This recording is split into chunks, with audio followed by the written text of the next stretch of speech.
നമസ്കാരം. അയോധ്യയിലെ രാമക്ഷേത്രത്തിന്റെ പ്രാണപ്രതിഷ്ഠാ ചടങ്ങിന് മുമ്പായി 15,000 കോടിയുടെ പദ്ധതികൾക്ക് തുടക്കം കുറിക്കുന്നു പ്രധാനമന്ത്രി മോദി. അയോധ്യയിൽ ഇന്ന് നരേന്ദ്രമോദി നടത്തിയ റോഡ് ഷോ വരാൻ പോകുന്ന ലോക്സഭാ തെരഞ്ഞെടുപ്പിന്റെ പ്രചാരണ തുടക്കമായി മാറുകയാണ്. ജനുവരി 22-ന് ആരും അയോധ്യയിലേക്ക് വരരുതെന്നും വീട്ടിലിരുന്ന് പ്രാർത്ഥിക്കണമെന്നും അഭ്യർത്ഥിക്കുന്നു പ്രധാനമന്ത്രി. അയോധ്യയിൽ ഇന്നലെ ഗ്യാസ് കണക്ഷൻ ലഭിച്ച ഒരു ദളിത് കുടുംബത്തെ സന്ദർശിക്കുന്നു മോദി. ഈ സമയം ഡൽഹിയിൽ അർജുന അവാർഡ്, ഖേൽരത്ന അവാർഡും വഴിയിൽ ഉപേക്ഷിക്കുന്നു ഗുസ്തി താരം വിനേഷ് ഫോഗട്ട്. മോദി തെരഞ്ഞെടുപ്പ് പ്രചാരണം തുടങ്ങിക്കഴിഞ്ഞു. സ്വാഗതം സ്പെഷ്യൽ എഡിഷനിലേക്ക്. നമ്മളൊപ്പം അതിഥികളായി CPM വക്താവ് LS ലിജു, രാഷ്ട്രീയ നിരീക്ഷകൻ നവനീത്, BJP വക്താവ് ഗണേഷ് എന്നിവർ. ആദ്യം ഗണേഷിലേക്ക്. ഗണേഷ്, ഇന്ന് നാം അയോധ്യയിൽ കണ്ട ആ റോഡ് ഷോ, അത് BJPയുടെ തെരഞ്ഞെടുപ്പ് പ്രചാരണത്തിന്റെ തുടക്കമാണ്. ഇന്ന് അയോധ്യയിൽ കണ്ടത് BJP സർക്കാർ എന്താണ് ഈ രാജ്യത്ത് നടപ്പിലാക്കിക്കൊണ്ടിരിക്കുന്നത്, ഈ രാജ്യത്ത് BJP സർക്കാർ എന്താണ് ചെയ്യാൻ പോകുന്നത് എന്ന് കാണിക്കുന്നതിനൊരു കാര്യമാണ്. അത് തെരഞ്ഞെടുപ്പ് പ്രചാരണമല്ല. കാരണം ഞങ്ങളുടെ സർക്കാർ അധികാരത്തിൽ വന്നത് മുതൽ ഞങ്ങൾ ഈ നാടിൻ്റെ വികസനത്തിൽ എങ്ങനെയാണ് ഈ നാട് വികസിക്കേണ്ടത്, ഈ നാടിൻ്റെ വികസനം എങ്ങനെയായിരിക്കണം എന്നുള്ള കാഴ്ചപ്പാട് ഈ ലോകത്തിന് മുന്നിൽ, ഇവിടുത്തെ ജനങ്ങൾക്ക് മുന്നിൽ കാണിച്ചു കൊടുത്തു. അതിൻ്റെ ഒരു ചെറിയ ഒരു ഉദാഹരണമാണ് ഇന്ന് അയോധ്യയിൽ കണ്ടത്. നമുക്ക് തന്നെ അറിയാം, അയോധ്യയെക്കുറിച്ച് പിൻകാലങ്ങളിൽ പോയ ആളുകളൊക്കെ പല ആളുകളും ഉണ്ടാവും. ആ അയോധ്യയിൽ പോകുന്ന സമയത്ത് വളരെ ദാരിദ്ര്യം പിടിച്ച, വളരെ പിന്നോക്കം നിറഞ്ഞ ഒരു UP-യിലെ ഒരു ചെറിയ ഒരു പ്രദേശം, ആ പ്രദേശം ഇന്ന് ലോകത്തിൻ്റെ ശ്രദ്ധയിലേക്ക് വരാൻ പോവുകയാണ്. ലോകത്തിലെ ഏറ്റവും വലിയ ആധ്യാത്മിക കേന്ദ്രമായിട്ട് അയോധ്യ മാറുന്ന കാഴ്ച, ലോകത്തിന് മുന്നിൽ തല ഉയർത്തി നിൽക്കാൻ പോകുന്ന ഒരു കാഴ്ച നമുക്ക് കാണാൻ സാധിക്കുന്നു. ലോകം മുഴുവൻ അയോധ്യയിലേക്ക് വരാൻ പോകുന്നു. അതിനുള്ള തയ്യാറെടുപ്പുകൾ, ആ ലോകം മുഴുവൻ അയോധ്യയിലേക്ക് വരാൻ പോകുന്ന സമയത്ത് അവിടെ ഗല്ലികളും എന്താ പറയുക, ഇടുങ്ങിയ വഴികളും മാത്രം ഉണ്ടായിരുന്ന സ്ഥലത്ത് വീതിയേറിയ നാഷണൽ ഹൈവേകൾ, അതേപോലെ തന്നെ വന്ദേ ഭാരത് എക്സ്പ്രസ്സുകൾ, ഇന്ന് 6 വന്ദേ ഭാരത് എക്സ്പ്രസ് ട്രെയിനുകൾ ഇന്ന് ഉദ്ഘാടനം ചെയ്ത്, അതേപോലെ ലോക നിലവാരത്തിനുള്ള വിമാനത്താവളങ്ങൾ ഉൾപ്പെടെയുള്ള വലിയ അടിസ്ഥാന സൗകര്യ വികസനം കൊണ്ടുവരാൻ പോവുകയാണ് നരേന്ദ്രമോദി സർക്കാർ ചെയ്തിരിക്കുന്നത്. കാരണം ലോകത്തിൽ എവിടെയെങ്കിലും ഇങ്ങനെ കാണാൻ സാധിക്കുമോ? ഒരു പ്രദേശത്തെ ഒരു സർക്കാർ തന്നെ ഇത്രയും ഉയർത്തി കാണിക്കുന്ന ഒരു വികസന ഇതും, ആ വികസനത്തിൻ്റെ ഒരു എന്താ പറയുക, ഒരു കുതിച്ചുചാട്ടം, ഈ രാജ്യത്ത് നടപ്പിലാക്കുന്ന വികസനത്തിൻ്റെ ഒരു കുതിച്ചുചാട്ടം, അതാണ് ഇന്ന് അയോധ്യയിൽ നരേന്ദ്രമോദി സംസാരിച്ചത്. അയോധ്യ ലോകത്തിൻ്റെ ശ്രദ്ധയിലേക്ക് വരുന്നു. ആ ശ്രദ്ധയിലേക്ക് വരുന്ന സമയത്ത് അയോധ്യയെ ഉയർത്തി കാണിക്കുന്നതിനുള്ള ഒരു തുടക്കം മാത്രമാണ് ഇന്ന് അയോധ്യയിൽ കാണാൻ സാധിച്ചത്. ശ്രീ ലിജു, ഇവിടെ ഈ അയോധ്യയിലെ രാമക്ഷേത്രം അതുതന്നെയായിരിക്കും BJPയുടെ പ്രധാന തെരഞ്ഞെടുപ്പ് പ്രചാരണം വിഷയം എന്ന് അവരുടെ ദേശീയ എക്സിക്യൂട്ടീവ് തീരുമാനിച്ചതാണ്. സ്വാഭാവികമായും അവിടെയുള്ള ഇൻഫ്രാസ്ട്രക്ചർ ഉദ്ഘാടനത്തിന് പ്രധാനമന്ത്രി നേരിട്ടെത്തുന്നു, ട്രെയിനുകൾ ഫ്ലാഗ് ഓഫ് ചെയ്യുന്നു, എയർപോർട്ട് ഉദ്ഘാടനം ചെയ്യുന്നു. അതോടൊപ്പം തന്നെ ഇന്നലെ ഗ്യാസ് കണക്ഷൻ ലഭിച്ച 10 കോടി പേർക്ക് ഗ്യാസ് കണക്ഷൻ ലഭിച്ചിട്ടുണ്ട് BPL കുടുംബങ്ങളിൽ. അതിൽ 10 കോടി തികയുന്ന അന്ന് ആ കുടുംബത്തെ മോദി പോയി സന്ദർശിക്കുന്നു, അവിടെ നിന്ന് ചായ കുടിക്കുന്നു, അവരുമായി സംസാരിക്കുന്നു. അപ്പോൾ രണ്ട് രീതിയിൽ 2 കാര്യങ്ങൾ മോദി ഷോക്കേസ് ചെയ്യാൻ ഉദ്ദേശിക്കുകയാണ്. ഒന്ന് ഈ ഇൻഫ്രാസ്ട്രക്ചർ വികസനം, അയോധ്യ രാമക്ഷേത്രം, മറ്റൊന്ന് ഈ താഴേക്കിടയിലുള്ള ആളുകൾക്കുള്ള ക്ഷേമ പ്രവർത്തനങ്ങൾ. ഇത് ഷോക്കേസ് ചെയ്തുകൊണ്ട് തെരഞ്ഞെടുപ്പ് പ്രചാരണം തുടങ്ങിയെന്ന് കരുതാമോ?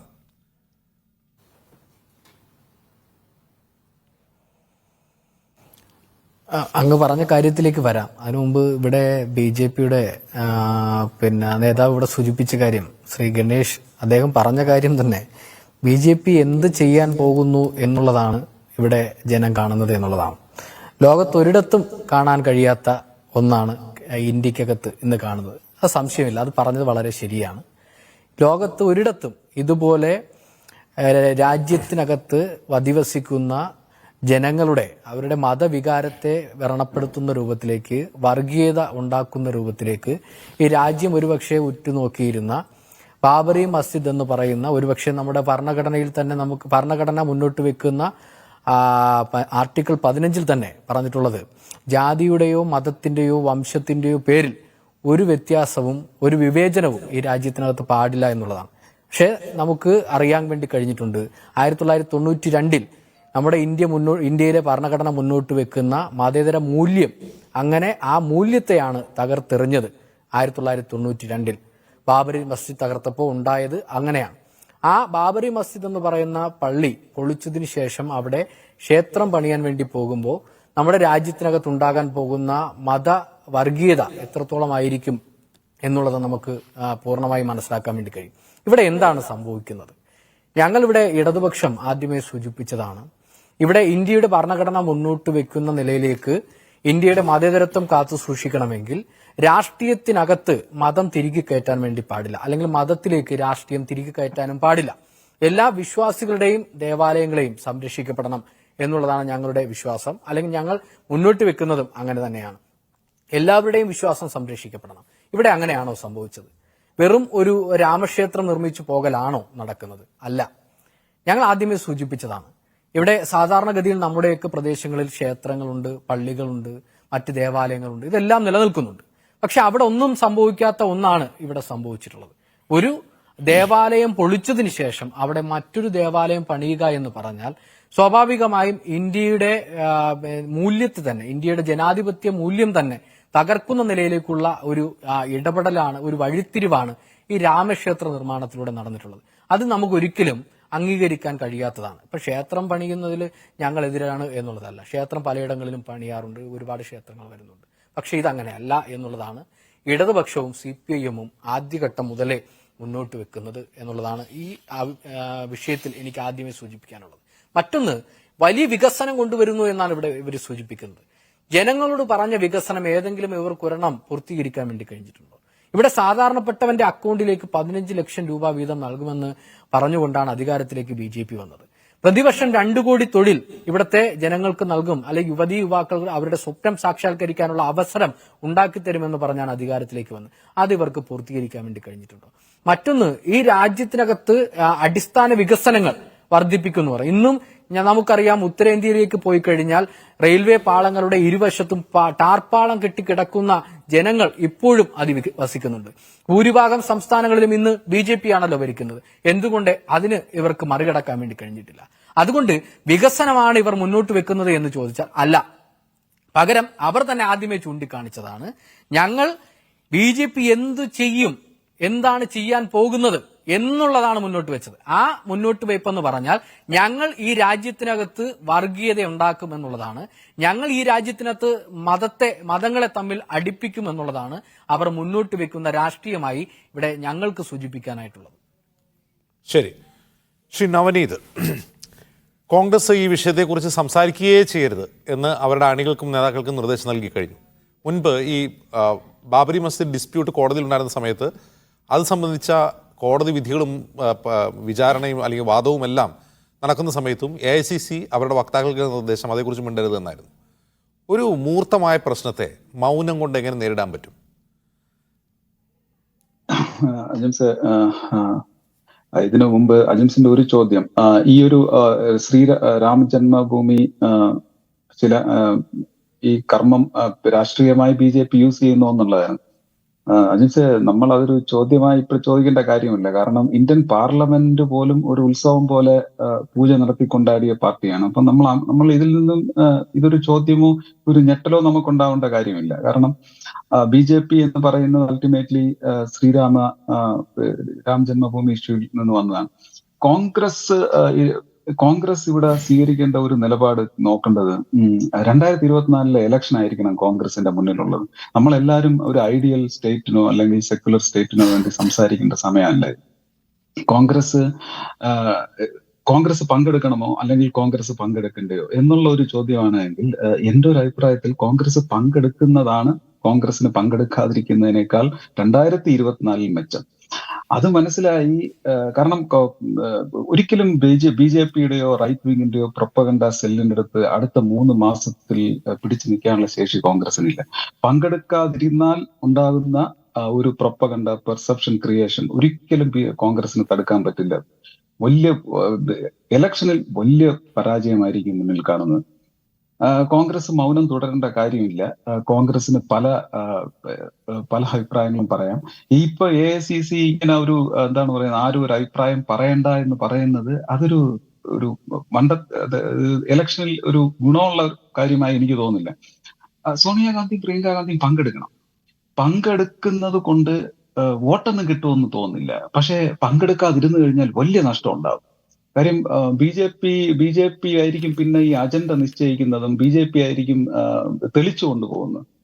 നമ്മളെക്കാൾ രാഷ്ട്രീയം അറിയാവുന്നവരാണ് ഇരിക്കുന്നത്. പക്ഷെ ഈ കോൺഗ്രസിന് ഒരിക്കലും മൗനം കൊണ്ട് ഇതിന് ഉത്തരം പറയാൻ പറ്റില്ല.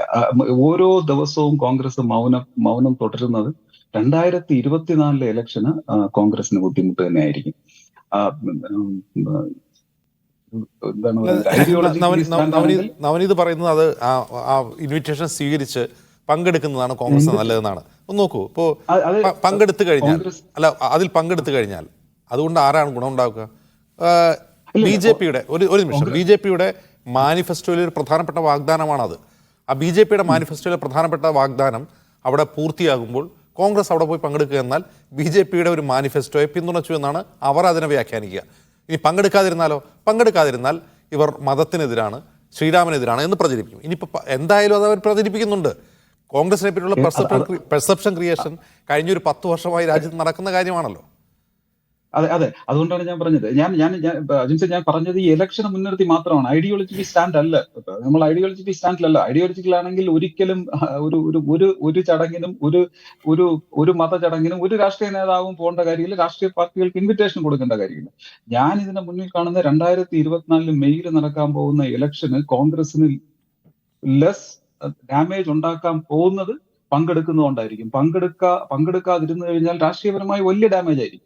കോൺഗ്രസ് ഇത് കളിക്കുക, ഒരു എന്താണ് പറയുന്നത്, ഒരു സോണിയാഗാന്ധിയോ പ്രിയങ്ക ഗാന്ധിയോ സച്ചിൻ പൈലറ്റോ കുറച്ച് 2-3 നേതാക്കൾ പോവുക, അല്ലെങ്കിൽ അതിന്റെ പിറ്റേന്ന് പോവുക. ഇതിന് ഡൈല്യൂട്ട് ചെയ്യാനേ പറ്റൂ. ഒരിക്കലും ഇത് ഡെഫിനറ്റ്ലി ഇത് ഒരു ഫ്രീ കിക്കാണ് ബി ജെ പിക്ക്. ബി ജെ പിയുടെ ഒരു പെനാൽറ്റിയാണ്. ആകെ നമുക്ക് ഗോളിന്റെ എണ്ണം, പോസ്റ്റിൽ കയറുന്ന ഗോളിന്റെ എണ്ണം കുറയ്ക്കാൻ പറ്റുമെന്ന് മാത്രമേ കോൺഗ്രസിന് ചെയ്യാൻ പറ്റൂ. എന്റെ ഒരു അഭിപ്രായത്തിൽ കോൺഗ്രസ് പോയി ഇതിനെ അങ്ങ് ഡൈല്യൂട്ട് ചെയ്ത്, ഇൻവിറ്റേഷൻ കിട്ടിയത് ബി ജെ പിയിൽ നിന്നില്ല. ബി ജെ പിയുടെ മാനിഫെസ്റ്റോയിൽ ഉണ്ടായിരിക്കാം, വേറെ ആരെങ്കിലും ഒക്കെ മാനിഫെസ്റ്റോയിൽ ഉണ്ടായിരിക്കാം. മാനിഫെസ്റ്റോയിൽ ഉള്ളത് കൊണ്ട് ഒരു ക്ഷേത്രം ഇൻവിറ്റേഷൻ, പിന്നെ കോൺഗ്രസിന് പറയാനുള്ളത് ഇന്ന് സോണിയാഗാന്ധി രാമക്ഷേത്രത്തിൽ പോകുന്ന ആദ്യമായിട്ടൊന്നുമില്ലല്ലോ. എല്ലാ ദീപാവലിക്കും രാംലീല മൈതാനിയിൽ കോൺഗ്രസ് പ്രധാനമന്ത്രിമാരും കോൺഗ്രസ് പ്രസിഡന്റുമാരും പങ്കെടുക്കുന്നു. അതൊരു പ്രശ്നമായിട്ട് തോന്നേണ്ട കാര്യമില്ല. ബി ജെ പിയുടെ അജണ്ടയിൽ ഉണ്ടായിരുന്നു എന്നുണ്ട്. ഇൻവിറ്റേഷൻ തരുന്നത് ബി ജെ പി അല്ല. ഇൻവിറ്റേഷൻ തരുന്ന ആളും കോൺഗ്രസുമായിട്ട് എന്താണ് കോൺഗ്രസിനുള്ള പ്രശ്നം? ഒരു പ്രശ്നമില്ല. പക്ഷേ ഇൻവിറ്റേഷൻ തരുന്ന ട്രസ്റ്റ് ഒക്കെ ആണെങ്കിൽ നമ്മൾ അതിനെ എന്താണ് കണ്ണടച്ച് ഇരുട്ടാക്കിയിട്ട് കാര്യമില്ലല്ലോ. അല്ലല്ല, ആ ട്രസ്റ്റാണ് അവിടെ ക്ഷേത്രം പണിയുന്നതെങ്കിലും ആ ട്രസ്റ്റിന്റെ മേൽനോട്ട ചുമതല പ്രധാനമന്ത്രിയുടെ ഓഫീസിലുണ്ടായിരുന്ന ഒരു സെക്രട്ടറിക്കാണ്. അദ്ദേഹമാണ് അതിന്റെ മേൽനോട്ടം നടത്തുന്നത്. പ്രധാനമന്ത്രി തന്നെ അതിലൊരു മുഖ്യ കാർമ്മികനായി അതിന്റെ ശിലാന്യാസം നിർവഹിച്ചതാണ്. പ്രധാനമന്ത്രിയാണ് ഇൻഫ്രാസ്ട്രക്ചർ വന്നിട്ട് ഉദ്ഘാടനം ചെയ്യുന്നത്. പ്രധാനമന്ത്രി ആ ചടങ്ങിൽ ഉണ്ടാകും. അപ്പോൾ ഇത് എങ്ങനെയാണ് നടക്കുന്നത്? ആരുടെ സ്പോൺസർഷിപ്പാണ് ഇത്? ആരുടെ വാഗ്ദാനമാണ് എന്നല്ല എല്ലാവർക്കും അറിയാം. മറ്റൊരു കാര്യം, ഈ ഇന്ത്യ മുന്നണിയിലെ തന്നെ പ്രതിപക്ഷ കക്ഷികളെ പലരെയും വിളിച്ചിട്ടില്ല, പലരെയും ക്ഷണിച്ചിട്ടില്ല, വിശ്വാസികളായ ആളുകളെ പോലും ക്ഷണിച്ചിട്ടില്ല. പല കാരണങ്ങളാൽ വിട്ടു നിൽക്കാവുന്നതാണ്. അതെ, ഐഡിയോളജിക്കലി കോൺഗ്രസ് എന്നല്ല ഏത് രാഷ്ട്രീയ പാർട്ടിയും വിട്ടു നിൽക്കേണ്ട ഒരു ചടങ്ങാണിത്. ഞാൻ പറയുന്നത് കോൺഗ്രസിനെ സംബന്ധിച്ചിടത്തോളം 10 വർഷം അധികാരത്തിലില്ല. ഈ ഐഡിയോളജി നോക്കിയിരിക്കേണ്ട സമയമല്ല. കോൺഗ്രസിന് 2024 തെരഞ്ഞെടുപ്പ് മറക്കാനാണെങ്കിൽ വിട്ടുനിൽക്കാം. കാരണം വിട്ടുനിന്നാൽ ഉണ്ടാകുന്ന പ്രൊപ്പഗണ്ട എന്തായാലും B J P right wing പ്രൊപ്പഗണ്ടയും പെർസെപ്ഷൻ ക്രിയേറ്റും തുടങ്ങും. ലെസ് ഡാമേജിങ് എന്ന് പറയുന്നത് പങ്കെടുക്കുന്നതായിരിക്കും. ഇലക്ഷന് ഞാൻ വളരെ കൃത്യമായി പറയുന്നു, ഐഡിയോളജിക്കൽ സ്റ്റാൻഡ് ഒന്നുമല്ല. ഐഡിയോളജിക്കലി ഒരു കാരണവശാലും ഒരു ചടങ്ങിനും പോകേണ്ട കാര്യമില്ല. പക്ഷേ കോൺഗ്രസിന്റെ മുന്നിൽ 2024 ഇലക്ഷനാണ് പ്രധാനമെങ്കിൽ, ഒരു മതനിരപേക്ഷ ശക്തികളുടെ ഒരു കൂട്ടായ്മയാണ് പ്രധാനമെങ്കിൽ കോൺഗ്രസിന് വേറെ വഴിയൊന്നുമില്ല. ആരെങ്കിലും പ്രതികരിച്ച് പോകുന്നതായിരിക്കും. കാരണം അതിന് നമ്മൾ പറയുന്ന അജണ്ട ബി ജെ പി തന്നെ സെറ്റ് ചെയ്യുന്നു. അതിനനുസരിച്ച് കോൺഗ്രസിന് പ്രവർത്തിക്കേണ്ടി വരും എന്നുള്ളൊരു ദൗർഭാഗ്യകരമായ കാര്യമാണ് കോൺഗ്രസിനെ സംബന്ധിച്ച്. പക്ഷെ നോക്കൂ, ഇന്ന് പ്രധാനമന്ത്രി അയോധ്യയിൽ നിൽക്കുന്ന സമയത്ത് തന്നെയാണ് വിനേഷ് ഫോഗട്ട് അവർക്ക് ലഭിച്ച ഖേൽരത്നയും അർജുന അവാർഡും കൊണ്ടുപോയി ആ കർത്തവ്യ പഥത്തിൽ ഉപേക്ഷിച്ച് പോകുന്നത്. മറ്റൊരു വശത്ത് ബി ജെ പിക്കെതിരായ അജണ്ട തന്നെ ഉരുവം കൊള്ളുന്നുണ്ട്. അത് കാണാൻ പോലും കോൺഗ്രസിന് കഴിയുന്നില്ല. അതെടുത്ത് ഉപയോഗിക്കുന്നു കോൺഗ്രസ്. അജിത് സാർ, ഞാൻ ഒരു കാര്യം കൂടെ പറയാം. ഉപരാഷ്ട്രപതിയെ ഇൻസൾട്ട് ചെയ്തു എന്ന് പറഞ്ഞപ്പോൾ, ഇൻസൾട്ട് ഒന്നും ചെയ്തില്ല. ഇൻസൾട്ട് എന്ന് പറഞ്ഞപ്പോൾ ജാട്ട് വികാരം കത്തിക്കാൻ ബി ജെ പിക്കായി. അതേസമയം സാക്ഷി കരഞ്ഞുകൊണ്ട് പോയപ്പം ഒരു ജാട്ട് മകളെന്നുള്ള വികാരം കത്തിക്കാൻ കോൺഗ്രസിനായിട്ടില്ല. കോൺഗ്രസ് എന്നല്ല, ഒരു എതിർ വിഭാഗത്തിനായിട്ടില്ല. സജിൻ അതാണ് ഞാൻ പറഞ്ഞത്. ഈ പ്രൊപ്പഗണ്ട മെഷീൻ അടുത്ത 3 മാസത്തിൽ തകർക്കാനോ എതിരിടാനോ ഉള്ള ശേഷി കോൺഗ്രസ് ഈ കഴിഞ്ഞ 9 വർഷത്തിൽ ഉണ്ടാക്കിയിട്ടില്ല. നമുക്ക് ഐഡിയോളജിക്കലി സ്റ്റാൻഡ് എല്ലാം പറയാം. വോട്ടാണോ പ്രധാനം? 2024 വോട്ട് എണ്ണുന്ന ദിവസം നമ്മൾ ഈ പറഞ്ഞതൊന്നും ശ്രദ്ധിക്കില്ല. അവിടെ പോയോ ഒന്നും ശ്രദ്ധിക്കില്ല. ഈ വോട്ട് എണ്ണലാണോ പ്രധാനം എന്ന് നോക്കിക്കഴിഞ്ഞാൽ ഇലക്ഷൻ ഒരു 3 മാസം 4 മാസം മുമ്പ് വേറെ ഒന്നും കാര്യമില്ല, വോട്ട് മാത്രമാണ്. സോ രണ്ടും ഡാമേജ് ആണ്. കോൺഗ്രസ് സോണിയാഗാന്ധിയോ പ്രിയങ്ക ഗാന്ധിയോ നരേന്ദ്രമോദി പങ്കെടുക്കുന്ന ഒരു ചടങ്ങിൽ പോയി ഇരിക്കുന്നത് ഡാമേജ് ആണ്. പക്ഷെ ഇരിക്കാതിരിക്കുന്നത് അതിനേക്കാൾ വലിയ ഡാമേജ് ഉണ്ടാക്കും എന്നുള്ളതാണ് എന്റെ ഒരു തോന്നൽ. അങ്ങനെയാണ്. കാരണം സോഫ്റ്റ് ഹിന്ദുത്വ എന്നൊരു ബ്രാൻഡ് കിട്ടുന്നതായിരിക്കും ആന്റി ഹിന്ദുത്വ എന്നൊരു ബ്രാൻഡ് കിട്ടുന്നതിനേക്കാൾ നോർത്ത് ഇന്ത്യയിൽ കോൺഗ്രസിന് നല്ലത്. നവനീത്, കാരണം നവനീന്റെ വാദം ശരിയാണ്. നോക്കൂ, ഇപ്പോൾ മധ്യപ്രദേശിൽ കഴിഞ്ഞ തെരഞ്ഞെടുപ്പ് നോക്കുക. മധ്യപ്രദേശിലെ കമൽ റാമിന്റെയും ദിഗ്വിജയ് സിംഗിന്റെയൊക്കെ അത്രയും നന്നായി ഈ സോഫ്റ്റ് ഹിന്ദുത്വ പരീക്ഷിച്ച അല്ലെങ്കിൽ പ്രയോഗിച്ച വേറെ ഏതെങ്കിലും കോൺഗ്രസ് നേതാക്കളുണ്ടോ? അതൊരു പശുബലത്തിൽപ്പെട്ട ഒരു സംസ്ഥാനമാണ്. എന്നിട്ട് എന്തുണ്ടായി? അല്ല, സോഫ്റ്റ് ഹിന്ദുത്വ ഞാൻ പറയുന്നത്, കമൽനാഥ് മധ്യപ്രദേശിൽ പല കാരണങ്ങളുണ്ടാവും. കമൽനാഥിന്റെ ഒരു ഏകാധിപത്യ ശൈലിയൊക്കെ ഉണ്ടാവാം. പക്ഷെ ഈ ആന്റി ഹിന്ദുത്വം അറ്റ്ലീസ്റ്റ് ഞാൻ പറഞ്ഞത് സോഫ്റ്റ് ഹിന്ദുത്വ പരീക്ഷിച്ചപ്പോൾ പോലും 60 സീറ്റാണ് കിട്ടിയെങ്കിൽ അജിംസ് ഒന്ന് ആലോചിച്ച് നോക്കി, ആന്റി ഹിന്ദുത്വ ഇമേജ് ആണ് കോൺഗ്രസിന് നോർത്ത് ഇന്ത്യയിൽ കിട്ടണം. എന്താണ് വേണ്ടത്?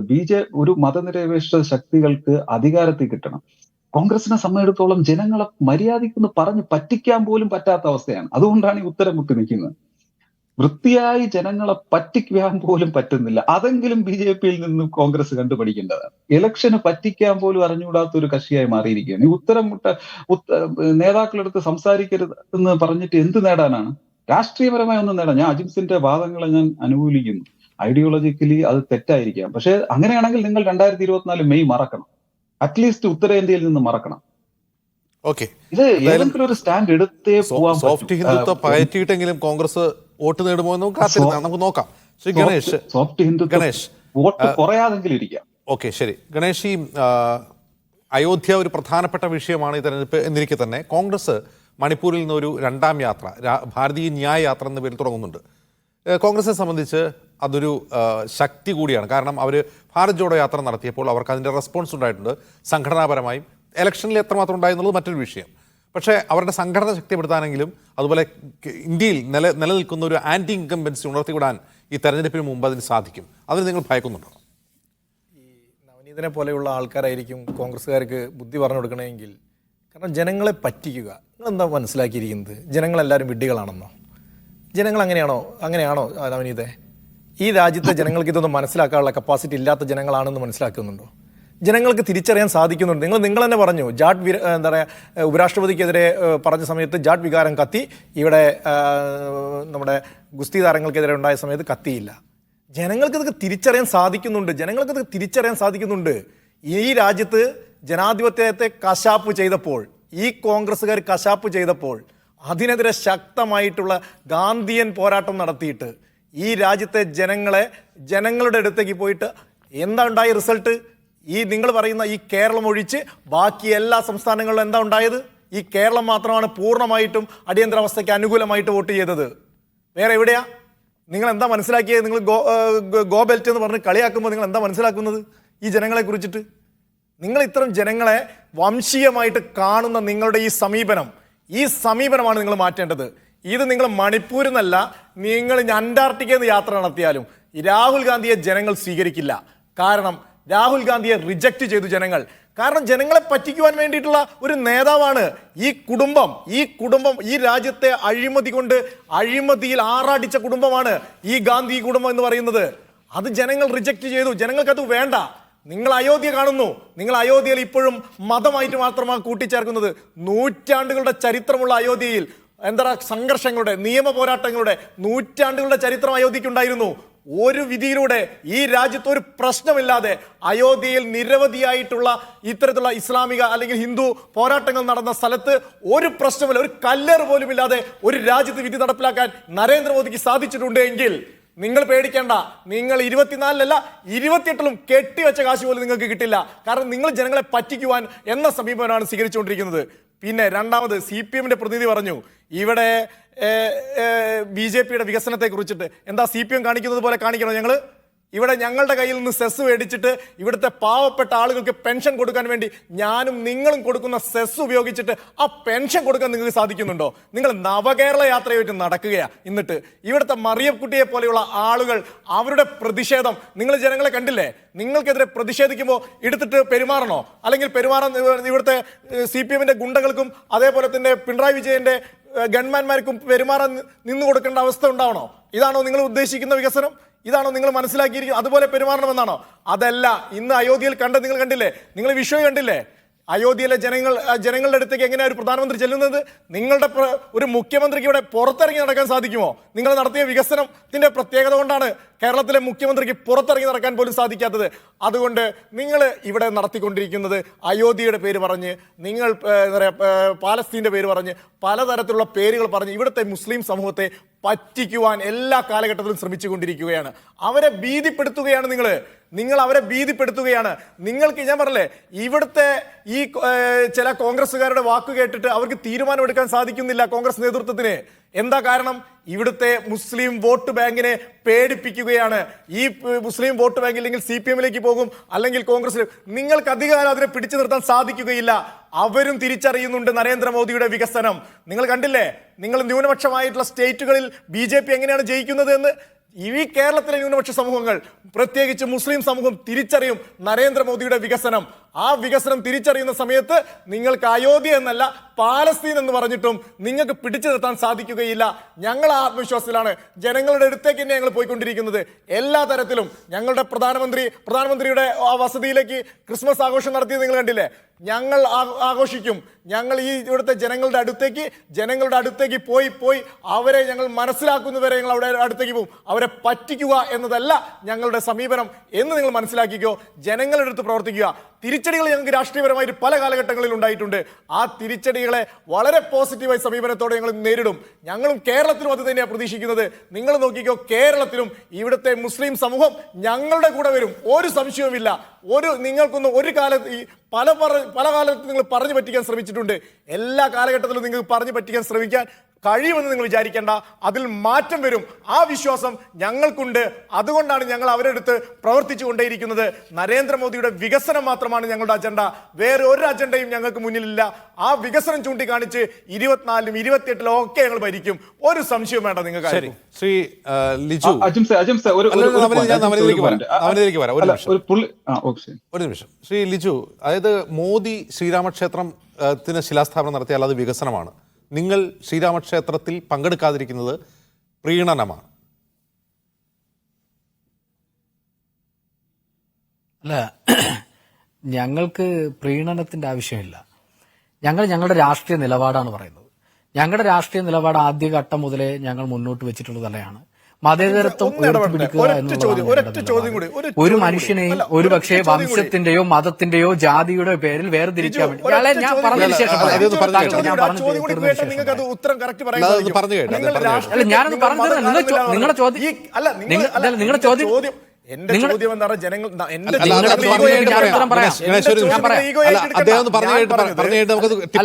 ഒരു നിമിഷം.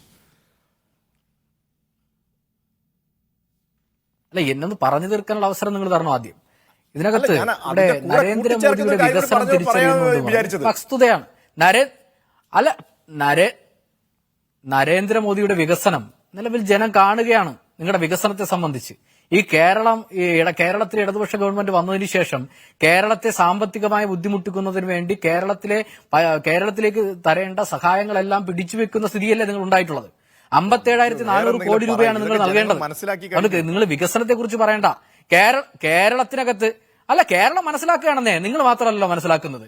നിങ്ങൾ മനസ്സിലാക്കേണ്ടത്, നിങ്ങൾ ഈ പറയുന്ന രാജ്യത്തിനകത്ത് വീണ്ടും നിങ്ങൾ അധികാരത്തിൽ വരും. നിങ്ങൾ എവിടെ അധികാരത്തിൽ വരും? നിങ്ങൾ കേരളത്തിനകത്ത് ഉണ്ടായിരുന്ന അക്കൗണ്ട് വരെ പൂട്ടിയില്ലേ? നിങ്ങൾക്കൊരു നിയമസഭയുടെ അക്കൗണ്ട് ഉണ്ടായിരുന്നത്. കേരളത്തിലെ നിങ്ങൾ മനസ്സിലാക്കേണ്ടത്, നിങ്ങൾ എന്നും ഈ ജനങ്ങളെ തെറ്റിദ്ധരിപ്പിക്കാൻ കഴിയില്ല. നിങ്ങൾ ഈ നുണപ്രചരണവും നുണപ്രചരണവും ഈ രാജ്യത്തിനകത്ത് വർഗീയത ഉണ്ടാക്കാൻ വേണ്ടി പലയിടങ്ങളിലും പല ശ്രമങ്ങളും നടത്തി ജനങ്ങളെ തെറ്റിദ്ധരിപ്പിക്കുന്നു. ഒരിടത്ത് ക്രിസ്മസ് ആഘോഷം നടത്തും, മറ്റൊരിടത്ത് നിങ്ങൾ ക്രൈസ്തവരെ കൊലപ്പെടുത്തും. ഇതല്ല നിങ്ങളുടെ സ്ഥിതി.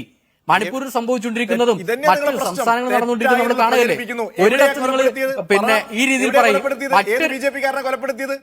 നിങ്ങൾ അല്ല ഞാൻ പറഞ്ഞു തീർക്കട്ടെ നിങ്ങൾ ഈ രാജ്യത്തിനകത്ത് നടപ്പിലാക്കുന്നത് ഞങ്ങൾ കണ്ടുകൊണ്ടിരിക്കുകയല്ലേ? ഞാൻ പറയട്ടെ സുഹൃത്തെ, ഞാൻ പറഞ്ഞു തീർക്കട്ടെ. നിങ്ങൾ ഈ രാജ്യത്തിനകത്ത് നടപ്പിലാക്കുന്നത് എന്താണെന്ന് നിങ്ങൾ കാണുകയല്ലേ?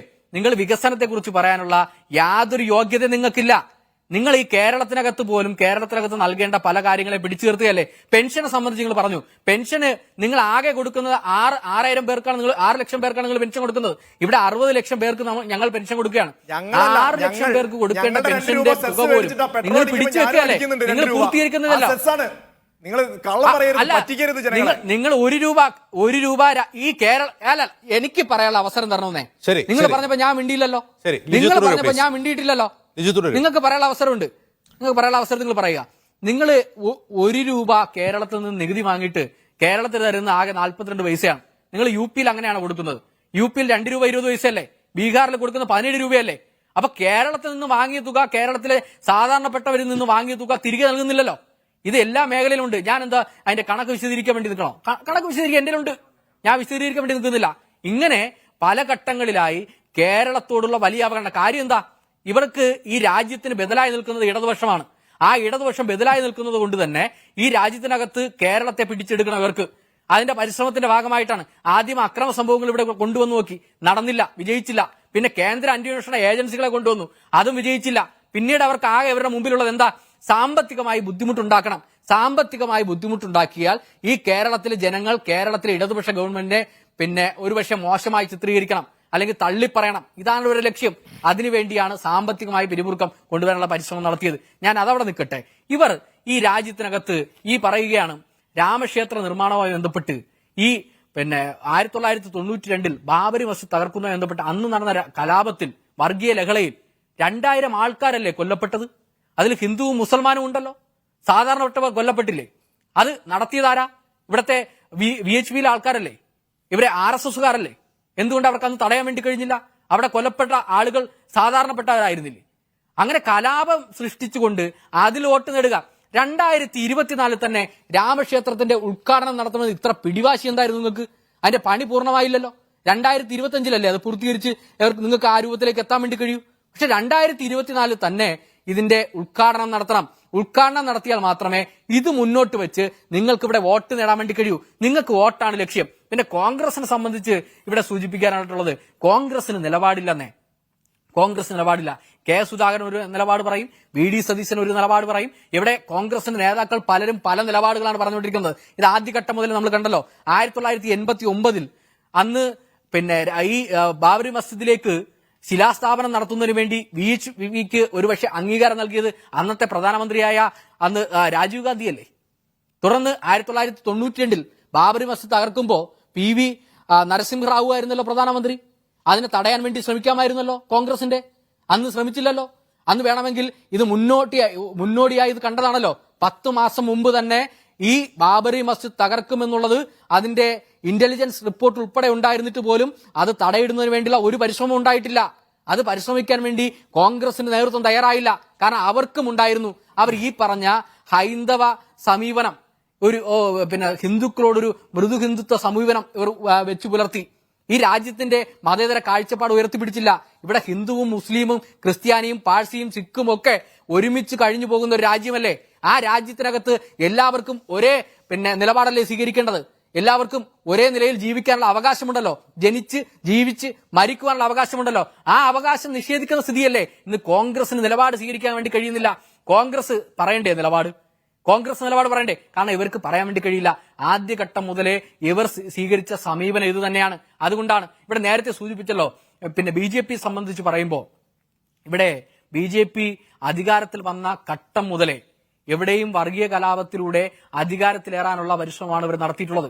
ഏറ്റവും ഒടുവിൽ നാം കണ്ടതാണ് പാർലമെന്റ് മന്ദിരത്തിന്റെ ഉദ്ഘാടനം. ആ ഉദ്ഘാടനത്തിന് ഇവർ സെലക്ട് ചെയ്ത ദിവസം ഏതായിരുന്നു? ഏത് ദിവസമായിരുന്നു? VD സവർക്കറുടെ ജന്മദിനമല്ലേ? VD സവർക്കറുടെ ജന്മദിനമല്ലേ? അല്ലാതെ മഹാത്മാഗാന്ധിയുടെ ജന്മദിനമല്ലല്ലോ, അല്ലെ ജവഹർലാൽ നെഹ്റുവിന്റെ ജന്മദിനമല്ലല്ലോ. അല്ലെങ്കിൽ ഈ രാജ്യത്തിനകത്ത് ഏതെങ്കിലും ദേശസ്നേഹികളായി ഈ രാജ്യത്തിനകത്ത് ബ്രിട്ടീഷുകാർക്കെതിരെ പോരാടി മരണപ്പെട്ട ഏതെങ്കിലും ദേശസ്നേഹികളുടെ ജന്മദിനമായിരുന്നില്ലല്ലോ. അങ്ങനെ സെലക്റ്റീവായി ഇവിടെ RSS വൽക്കരിക്കുവാനും കാവ്യവൽക്കരിക്കുവാനുള്ള വലിയ പരിശ്രമം ആദ്യഘട്ടം മുതലേ ഇവർ നടപ്പിലാക്കുകയാണ്. ചെങ്കോലാണ് അവിടെ കൊണ്ട് സ്ഥാപിച്ചത്. ചെങ്കോൽ എന്തിന്റെ പ്രതീകമാണ്? ചെങ്കോല് രാജാധികാര കൈമാറ്റത്തിന്റെ പ്രതീകമല്ലേ? ഇതെന്ത് രാജകാലഘട്ടമാണോ? അല്ലെങ്കിൽ രാജാവാണോ ഇവിടുത്തെ പ്രധാനമന്ത്രി? അല്ലല്ലോ. ഇവിടുത്തെ പ്രജകളാണോ ബാക്കിയുള്ള ജനാധിപത്യ വിശ്വാസികൾ? അല്ലല്ലോ. ഇവിടെ ജനാധിപത്യ അടിസ്ഥാനത്തിൽ തെരഞ്ഞെടുക്കപ്പെട്ട ഗവൺമെന്റ് മുന്നോട്ട് കൊടുക്കുന്ന അല്ലെങ്കിൽ ജനാധിപത്യ വിശ്വാസികൾ അടങ്ങുന്ന ഒരു രാജ്യമാണ്, ഒരുപക്ഷെ മറ്റു രാജ്യങ്ങൾക്ക് തന്നെ അഭിമാനകരമായി മുന്നിൽ നിൽക്കുന്ന ഒരു രാജ്യമാണ് ഇന്ത്യ എന്ന് പറയുന്ന രാജ്യം. ആ രാജ്യത്തിനകത്ത് വർഗീയത കൊണ്ടുവന്ന് മതങ്ങളെ തമ്മിലടിപ്പിക്കുവാനുള്ള പരിശ്രമം നടത്തുന്ന BJPയെ ജനം പുറന്തള്ളുമെന്നുള്ള കാര്യത്തിൽ ഒരു തർക്കവും വേണ്ട. നിങ്ങൾ കണ്ടോളണം.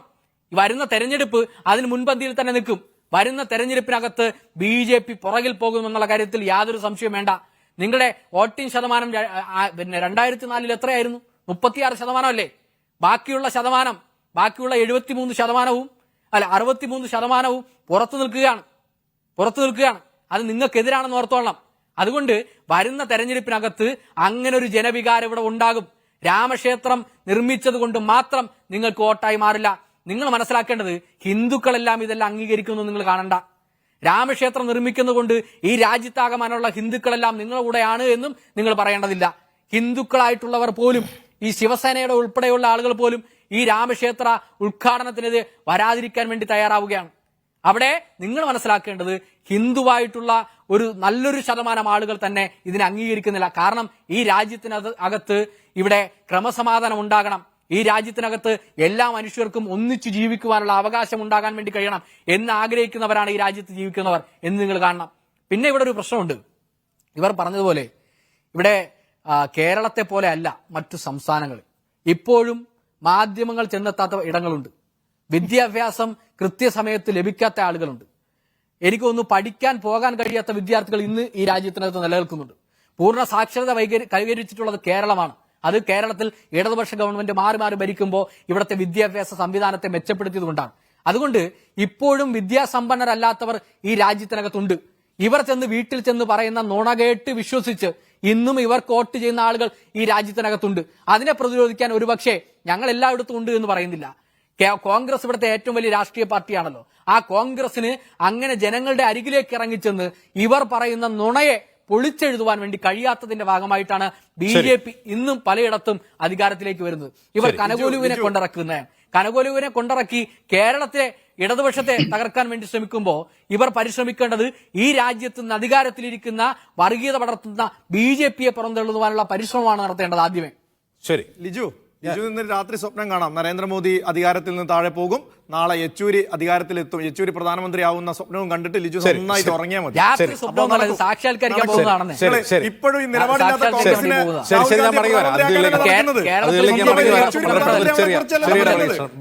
ലിജു വേറെ ആരുടെയും അതിഥികളിലേക്ക് തിരികെ. ശ്രീ നവനീത്, ഈ കോൺഗ്രസ് എന്തുകൊണ്ട് തോക്കുന്നു എന്ന ചോദ്യത്തിന് രാജസ്ഥാനിൽ നിന്നും മധ്യപ്രദേശിൽ നിന്നും ഉത്തരം കണ്ടെത്താൻ കോൺഗ്രസിന് സാധിക്കാതെ അവരെങ്ങനെ 2024 BJPയെ തോൽപ്പിക്കാനാണ്? അജിംസ്, അതിനു മുമ്പ് ഞാൻ ബിജെപിയുടെ വക്താവ് പറഞ്ഞ രണ്ട് മറുപടി പറയട്ടെ. ഒന്ന്, ഇലക്ഷന് കാലാകാലങ്ങളായി നമുക്ക് രാഷ്ട്രീയം ശ്രദ്ധിക്കുന്നവരാണ്. കാലാകാലങ്ങളായി ഇലക്ഷന് രാഷ്ട്രീയ പാർട്ടികൾ, അത് BJP ആയാലും കോൺഗ്രസ് ആയാലും CPM ആയാലും ജനങ്ങളെ പറ്റിച്ചുകൊണ്ടിരിക്കുകയാണ്. പറ്റിക്കാനുള്ളതാണ് അവർ ചെയ്യുന്നത്. അതിനിപ്പോ അല്ല എന്നൊന്നും പറഞ്ഞ് നമ്മൾ വർക്ക് ചെയ്യേണ്ട കാര്യമില്ല. പിന്നെ അദ്ദേഹം പറഞ്ഞത് കൊണ്ട് 2 പോയിന്റ് ഞാൻ പറയാം ജനങ്ങളെ പറ്റിക്കുന്നില്ല എന്നുള്ളത്. ഒന്ന്, ഗുജറാത്ത് ഇലക്ഷന് 3 ദിവസം മുമ്പാണ്, അജിംസിന് ഓർമ്മയുണ്ടാവും, പാകിസ്ഥാൻ നയതന്ത്ര വ്യക്തികളോ ആരൊക്കെയോ പോയി മൻമോഹൻ സിംഗിനെ കണ്ടു എന്ന് പറഞ്ഞൊരു വലിയ പ്രചരണമായിരുന്നു. അത് നടത്തിയത് അന്നത്തെ മുഖ്യമന്ത്രിയായിരുന്ന നരേന്ദ്രമോദിയായിരുന്നു തോന്നുന്നു. നരേന്ദ്രമോദിയുടെ നേതൃത്വത്തിലാണ് അഹമ്മദ് പട്ടേൽ പ്രധാന മുഖ്യമന്ത്രിയാവും എന്നും പറഞ്ഞൊരു ഇത് നടത്തി. എന്നാൽ ഇലക്ഷൻ കഴിഞ്ഞിട്ട് പോലും അവർ തിരുത്തിയില്ല. രണ്ടാമത്തത്, നമ്മളൊക്കെ കണ്ട ഒരു വീഡിയോ ക്ലിപ്പിൽ ഉത്തർപ്രദേശ് ഇലക്ഷന് മുമ്പാണ് അമിത്ഷാ തന്നെ പറയുന്നുണ്ട്, അതായത് മുലായം സിംഗ് യാദവിനെ അഖിലേഷ് യാദവ് ചെകിട്ടത്തടിച്ചു, അത് ഞങ്ങള് വാട്സപ്പിൽ പ്രചരിപ്പിച്ചു. പക്ഷെ സത്യം അറിഞ്ഞു വന്നപ്പോഴത്തേക്ക് ജനങ്ങൾക്ക് അങ്ങനെയല്ല എന്ന് മനസ്സിലായി. അതുകൊണ്ട് ജനങ്ങളെ പറ്റിക്കുന്നില്ല എന്നുള്ളത് ഇന്ത്യൻ രാഷ്ട്രീയത്തില് ഇലക്ഷന് ഒരിക്കലും നടക്കുന്ന കാര്യമില്ല. BJP അത് വളരെ മനോഹരമായി ചെയ്യുന്നുണ്ട്. അത് വെറുതെ പറഞ്ഞിട്ട് കാര്യമില്ല. വികസനം അവിടെ നിൽക്കട്ടെ, വികസനത്തിന്റെ കാര്യം. അപ്പൊ പിന്നെ ജനങ്ങൾ പറ്റിക്കപ്പെടാൻ നിൽക്കുക എന്ന് പറഞ്ഞാൽ തീർച്ചയായും ഇന്ത്യയിലെ ജനങ്ങൾ പറ്റിക്കപ്പെടാൻ നിൽക്കുന്ന ഒരു വിഭാഗം തന്നെയാണ്. അല്ലാതെ ജനങ്ങൾക്ക് അങ്ങനെ പ്രത്യേകിച്ച് ഭയങ്കര ബുദ്ധിയോ ഐഡിയോളജിയോ ഉള്ള ഒരു ഇതായിട്ട് നോക്കേണ്ട അല്ല, കാര്യമില്ല. അത് നവനീത് പറഞ്ഞതിനോട് ഞാൻ യോജിക്കുകയാണ്. ഞാനിന്ന് ആ സീൻ കണ്ടപ്പോൾ ഈ അയോധ്യയിൽ ഒരു ദളിത് കുടുംബത്തിൽ ഗ്യാസ് കണക്ഷൻ കിട്ടിയെന്നല്ലേ. ഇന്ന് പ്രധാനമന്ത്രി നരേന്ദ്രമോദി അവിടെ പോയി അവിടെ നിന്ന് ചായ മേടിച്ചു കുടിച്ചു. പക്ഷേ അടുത്ത മാസം അത് റീഫിൽ ചെയ്യാൻ അവരുടെ പണം ഉണ്ടാവുമോ? മോദി പറഞ്ഞ ഈ സബ്സിഡി അവരുടെ അക്കൗണ്ടിൽ വരും. എൻ്റെ അക്കൗണ്ടിൽ വരാറില്ല. എൻ്റെ ഫോണിലാണ് സാറിന് വന്നുകൊണ്ടിരുന്നത്. കുറേ വർഷങ്ങളായിട്ട് വരാറില്ല. പക്ഷെ ഇതൊന്നും ചോദിക്കപ്പെടുന്നില്ല. അത് പറ്റിക്കപ്പെടലിൻ്റെ ഒരു ഭാഗമാണ്. പിന്നെ മണിപ്പൂരിൽ ഇപ്പൊ പുള്ളി പറഞ്ഞു ക്രിസ്മസ് ആഘോഷിച്ചെന്ന്. മണിപ്പൂരിൽ ഒരു BJP MP-യുടെ വീടാണ് കത്തിച്ചു കളഞ്ഞത്. ഒരു ക്രിസ്ത്യാനിയോ ഈ കലാപത്തില് എത്രയോ നാളിന് ശേഷം കഴിഞ്ഞ ആഴ്ചയാണ് 75 ശവോടൊക്കെ നടത്താൻ പറ്റിയത്. എന്നാലും കുറെ പേരെ പറ്റിക്കാൻ പറ്റും. ഇത് ഇന്ത്യൻ രാഷ്ട്രീയത്തിൽ പറ്റിക്കുക എന്ന് പറയുന്നത് ഈസി തന്നെയാണ്. അത് BJP മനോഹരമായി ചെയ്യുന്നുണ്ട്. ഒരുപാട് അമിത്ഷാ പോലും അവരുടെ ഇന്റേണൽ മീറ്റിംഗിൽ പറയുന്ന വാട്സപ്പ് നമുക്ക് കിട്ടിയതാണ്.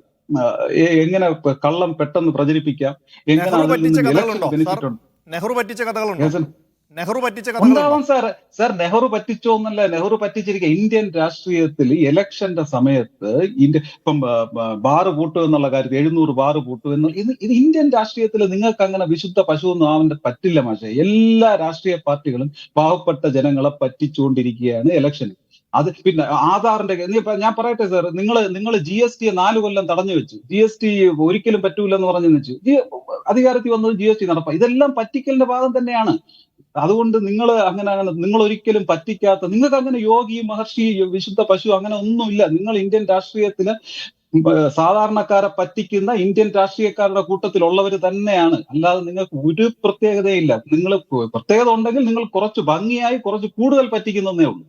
സോ അതുകൊണ്ട് അതിനകത്ത് അത് ഇന്ത്യൻ രാഷ്ട്രീയം. ഞാൻ 2 എക്സാമ്പിൾ പറഞ്ഞില്ലേ, ഇപ്പൊ ഗുജറാത്ത് ഇലക്ഷൻ പറഞ്ഞു, ഉത്തർപ്രദേശ് ഇലക്ഷൻ പറഞ്ഞു. ഇത് കണക്ക് ഒരുപാടുണ്ട്. GST ആയാലും ആധാർ ആയാലും അതൊക്കെ ഉണ്ട്.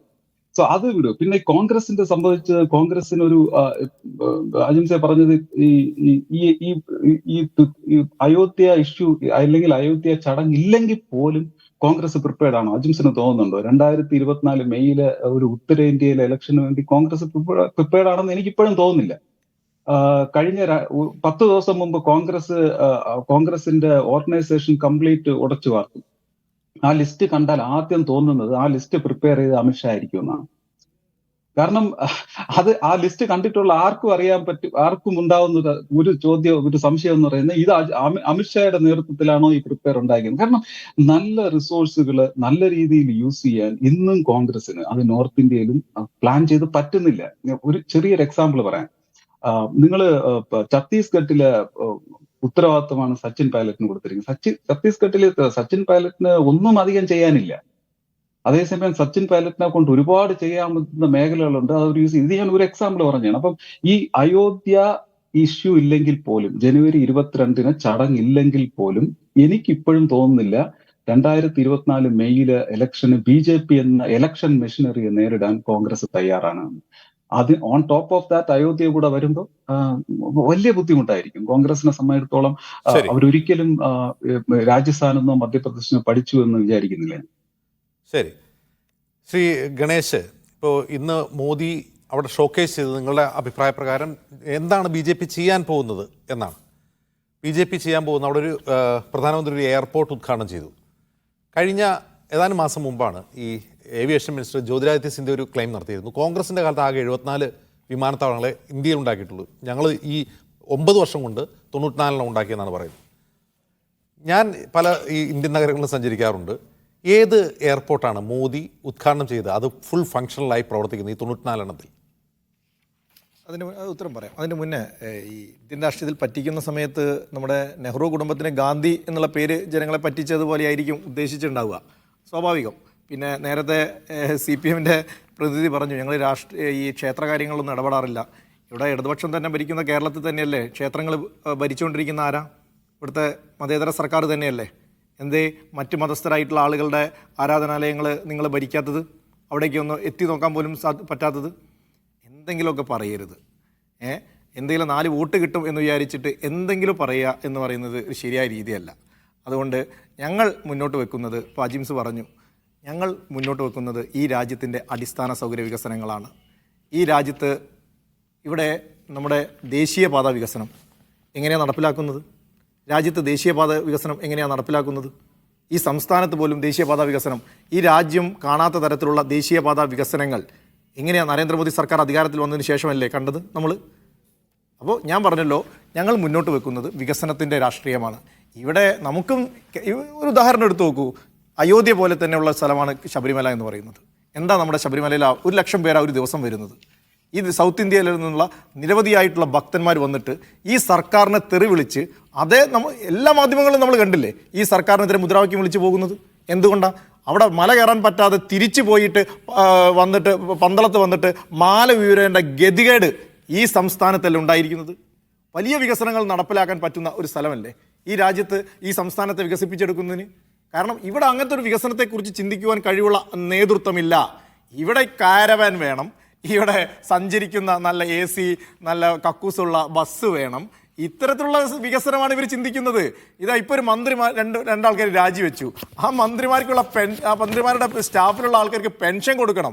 എങ്ങനെയാ കൊടുക്കാൻ ഉദ്ദേശിക്കുന്നത്? നമ്മൾ സംസാരിക്കുന്നത് മോദിയുടെ ഷോക്കേസ് ചെയ്യപ്പെട്ട വികസനത്തെ കുറിച്ചാണ്. ഞാൻ ചോദിച്ചു, ഇന്ന് അദ്ദേഹം ഷോക്കേസ് ചെയ്തത് എന്താണ്? ഒരു എയർപോർട്ടാണ്, അതും അയോധ്യ പോലൊരു നഗരത്തിൽ ഒരു എയർപോർട്ട്. ഈ എയർപോർട്ട് വികസനത്തെ കുറിച്ച് തന്നെ ചർച്ച ചെയ്താൽ തിരുവനന്തപുരത്തെ എയർപോർട്ട് അദാനിക്ക് കൊടുത്തുന്നേ.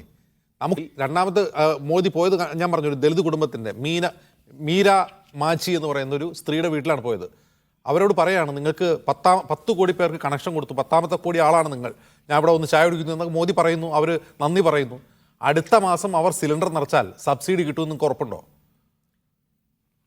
സബ്സിഡിയും കിട്ടും, അവർക്ക് സിലിണ്ടർ നടക്കാനുള്ള പണവും അവരുടെ കയ്യിൽ കിട്ടും. യാതൊരുവിധ സംശയവും എനിക്കൊരു സംശയവും ഇല്ല. ജനങ്ങൾക്കും സംശയമില്ല. ഗണേശന് പാചകവാതത്തിന് സബ്സിഡി വരാറുണ്ടോ? വരാറുണ്ട്. ഇപ്പം വരാറില്ല. എത്ര നാളായി? കുറച്ചു കാലമായി. എന്തുകൊണ്ടാണ്? ഞാൻ വേണ്ടാന്ന് എഴുതി കൊടുത്തിട്ടുണ്ട്. ഞാൻ എഴുതി കൊടുത്തിട്ടില്ല, എനിക്ക് വരാറില്ല. ഞാൻ എഴുതി കൊടുത്തിട്ടുണ്ട്. എന്നോട് ഞാൻ എഴുതി കൊടുത്തിട്ടില്ല, എനിക്ക് വരാറില്ല. എന്നോട് എന്റെ കുടുംബത്തിനോട് പ്രധാനമന്ത്രി ആവശ്യപ്പെട്ടിരിക്കുന്നത് പറ്റുന്ന ആളുകൾ എഴുതി കൊടുക്കണമെന്നാണ്. അതുകൊണ്ട് എഴുതി കൊടുത്തു. അല്ല, ഞാൻ എഴുതി കൊടുത്തിട്ടില്ല, എനിക്ക് വരാറില്ല. അല്ല, ഞാൻ അതാ പറഞ്ഞു, എന്റെ കാര്യം പറഞ്ഞു. ഞാൻ പറഞ്ഞത് അല്ല, ഞാൻ പറയട്ടെ, ഞാൻ ഒന്ന് പറഞ്ഞു. അല്ല, ഈ കർണാടകയിൽ ആളുകളോട് വോട്ട് ചെയ്യാൻ പോയപ്പോൾ ഗ്യാസ് സിലിണ്ടറിലേക്ക് നോക്കി വോട്ട് ചെയ്തപ്പോൾ ഉണ്ടായ സംഭവം അറിയാലോ. ഞങ്ങൾ പറഞ്ഞല്ലോ, തിരിച്ചടികൾ ഉണ്ടാവും. ഈ രാജ്യത്ത് ജനാധിപത്യത്തിൽ തിരിച്ചടികൾ ഉണ്ടായിട്ടുണ്ട്. എത്ര തിരിച്ചടികൾ ഈ ഞങ്ങൾക്ക് ഉണ്ടായിട്ടുണ്ട്. ഇവിടെ ഞങ്ങളുടെ ഒരു സീറ്റ് നഷ്ടപ്പെട്ടിട്ടില്ലേ? ഞങ്ങൾ ഇന്നോട് ഇവിടെ പ്രവർത്തിക്കാൻ ജനങ്ങളുടെ അടുത്തേക്ക് വരുന്നില്ലേ? ജനങ്ങൾ ഞങ്ങൾ റിജക്റ്റ് ചെയ്യുന്നുണ്ടോ? ജനങ്ങൾ റിജക്റ്റ് ചെയ്യുകയില്ല. അതിനുശേഷവും ഇവിടെ ചെറിയ പഞ്ചായത്തുകളിലേക്ക് നടന്ന ഉപതെരഞ്ഞെടുപ്പുകളിൽ ഞങ്ങൾ ജയിച്ചിട്ടില്ലേ? അപ്പോൾ ജയിക്കും, ഞങ്ങൾക്കറിയാം, ഞങ്ങൾ ജയിക്കും. ഞങ്ങൾ നരേന്ദ്രമോദി ഈ രാജ്യത്ത് നടപ്പിലാക്കുന്ന വികസന പ്രവർത്തനങ്ങൾ ജനങ്ങൾക്ക് കാണിച്ചു കൊടുക്കുന്ന സമയത്ത് അവർ വോട്ട് ചെയ്യാൻ തയ്യാറാവും. അതിനെ തടയിടാനാണ് നിങ്ങൾ ശ്രമിക്കുന്നത് എങ്കിൽ അത് വിലപ്പോവുകയില്ല. ഇവിടുത്തെ ന്യൂനപക്ഷങ്ങളെ പലതും പറഞ്ഞ് പേടിപ്പിച്ചും പറ്റിച്ചും നിങ്ങൾക്ക് മുന്നോട്ട് പോവാൻ എല്ലാ കാലഘട്ടത്തിലും സാധിക്കുകയില്ല. അതാണ് ഇവിടെ അയോധ്യയുടെ പേരിൽ നടത്തിക്കൊണ്ടിരിക്കുന്നത്.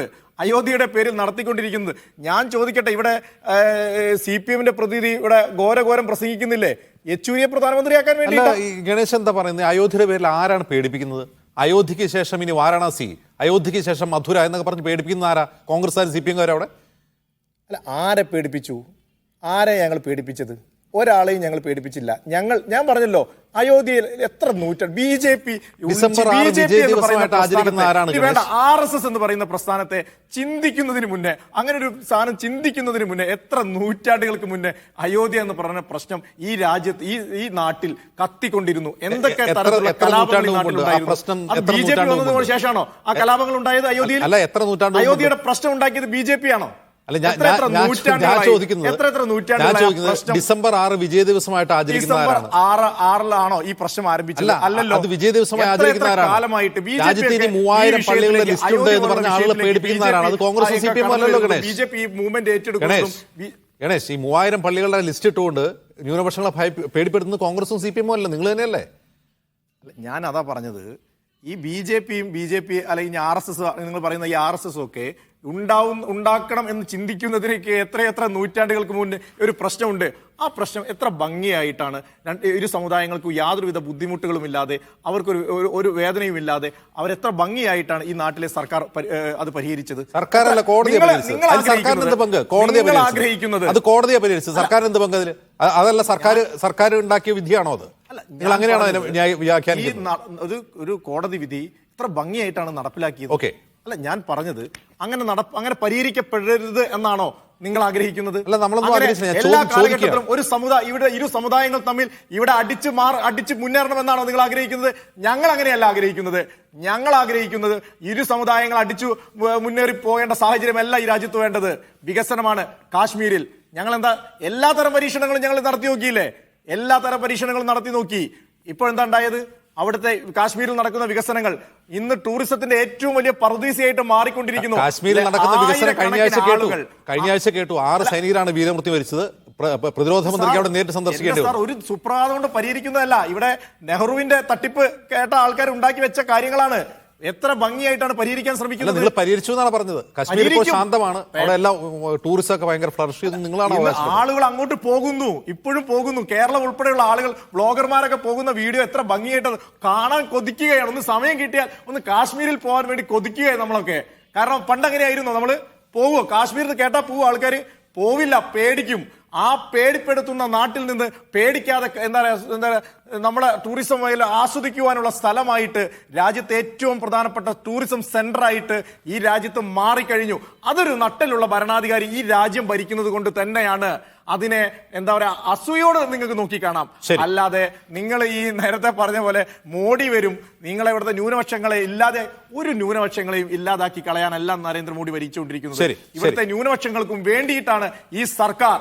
എല്ലാവരുടെ ഒപ്പമാണ് ഈ സർക്കാർ എന്നതാണ് ഞങ്ങളുടെ വികസനം. ന്യൂനപക്ഷങ്ങൾക്കൊപ്പമായതുകൊണ്ടാണ് ഒരു ന്യൂനപക്ഷങ്ങളിൽ നിന്നുള്ള എംപിമാരൊക്കെ ലോക്സഭയിൽ ഉണ്ട് എന്ന് ആശ്വസിക്കാം. ശ്രീ ലിജു, സാർ, ഞങ്ങളുടെ നിങ്ങൾ ആളുകളെ ഭയപ്പെടുത്തുകയാണ്. ബി ജെ പി വരുന്നേ എന്ന് പറഞ്ഞ് അങ്ങനെ ഭയപ്പെടുത്തി വോട്ട് നേടുകയാണ് നിങ്ങളുടെ തന്ത്രം എന്നാണ് ഗണേഷ് പറയുന്നത്.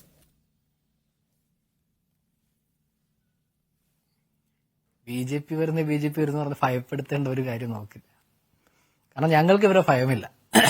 ഞങ്ങൾ ഭയമില്ല എന്ന് പറയാൻ കാരണം ഇവർ വന്ന സാഹചര്യം കണ്ടല്ലോ. കേരളത്തിനകത്ത് ഇപ്പൊ എന്താണ് അവസ്ഥ എന്നുള്ളത്. ഞങ്ങൾക്ക് ഇവരെ ഭയപ്പെടേണ്ട കാര്യമില്ല. ഞങ്ങൾ മുന്നോട്ട് തന്നെ പോകും. ഒരു ഭയമില്ലാതെ മുന്നോട്ട് പോകും. ജനങ്ങളെ ഭയപ്പെടുത്തേണ്ട കാര്യമില്ല. ജനങ്ങൾക്ക് അതിന്റെ ഭയവുമില്ല.